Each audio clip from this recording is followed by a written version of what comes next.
আসসালামু আলাইকুম। আশা করি সকলেই ভালো আছেন এবং অনেক অনেক শুভেচ্ছা দিয়ে শুরু করছি আজকের রেসিপি।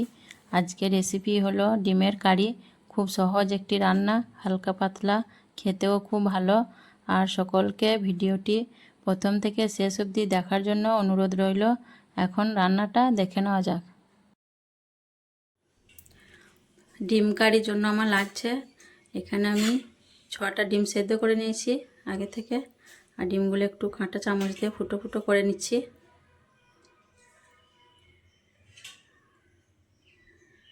যাতে করে মশলাটা ভিতরে ঢুকবে।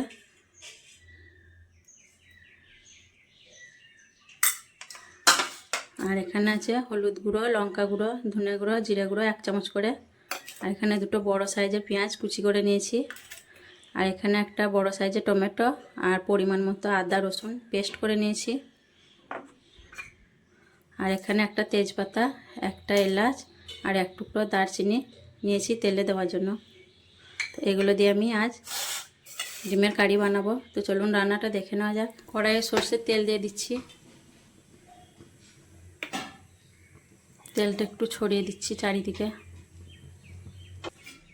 তেলটা গরম হয়ে গেছে, এখন আমি ডিমগুলো ভেজে নেব।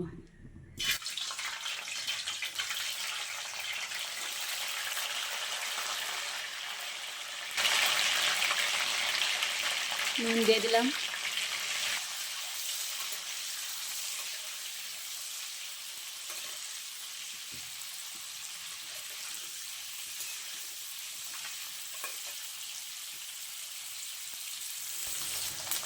ডিমগুলো ভাজা হয়ে গেছে, এখন তুলে নিচ্ছি।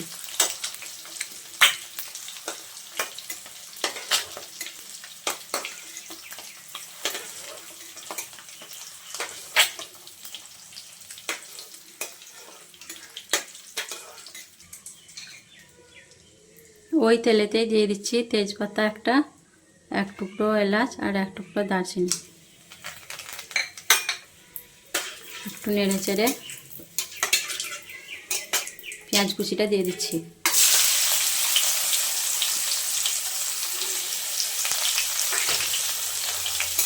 পেঁয়াজটা খুব ভালোভাবে ভেজে নেব, লাল লাল করে।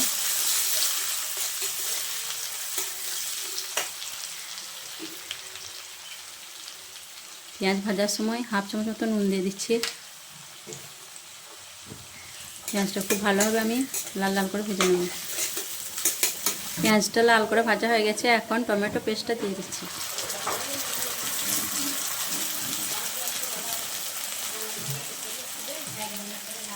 বাটিটা ধুয়ে একটু পানি দিয়ে দিচ্ছি।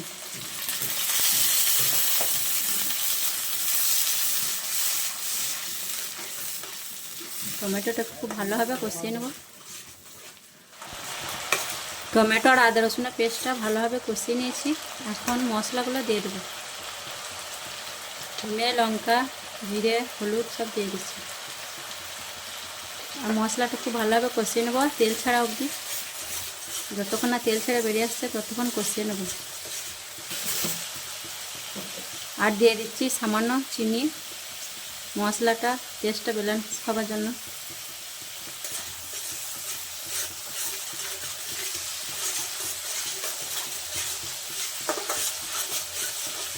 মশলাটা খুব ভালোভাবে কষানো হয়ে গেছে আর তেল ছেড়েও বেরিয়ে এসছে। এখন আমি পানি দিয়ে দিচ্ছি।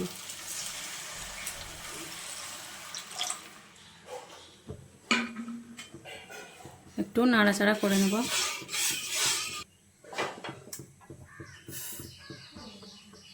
এখন ভেজে রাখা ডিমগুলো দিয়ে দিচ্ছি।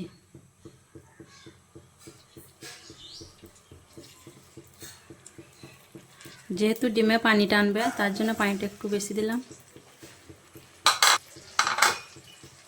নাড়াচাড়া করে 2-1 মিনিটের মতো রান্না করে নেব। 2-3 মিনিট মতো রান্না করে নিয়েছি। এখন আমি উপর থেকে ধনেপাতা কুচি দিয়ে দিচ্ছি।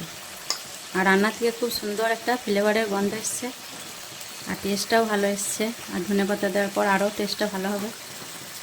তো এইভাবে অবশ্যই একবার বাড়িতে বানাবেন ডিমের কারি। এটির ভাত, পোলাও ভাত, রুটি, পরোটার সাথে খেতে খুবই ভালো। আমার রান্নাটা হয়ে এসছে। একটু ধনে পাতাটা দিলাম, তাই একবার ফুটিয়ে নেবো, দিয়ে গ্যাসটা বন্ধ করে দেবো। আর সহজ রেসিপি, ঘরোয়া মশলা দিয়ে করলাম, বেশি কিছু দিইনি।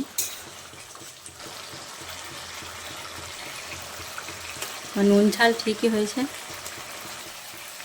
তো রান্নাটা তেল ছেড়ে বেরিয়ে এসছে, হয়ে গেছে রান্নাটা। এখন বন্ধ করে দিচ্ছি গ্যাসের ফ্লেমটা।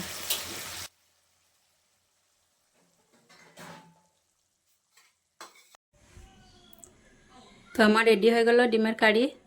খুব সহজ এবং খুব হালকা পাতলা রেসিপি, খেতেও খুব ভালো আর ঘরোয়া মশলা দিয়ে তৈরি। তো এইভাবে অবশ্যই একবার বাড়িতে বানাবেন।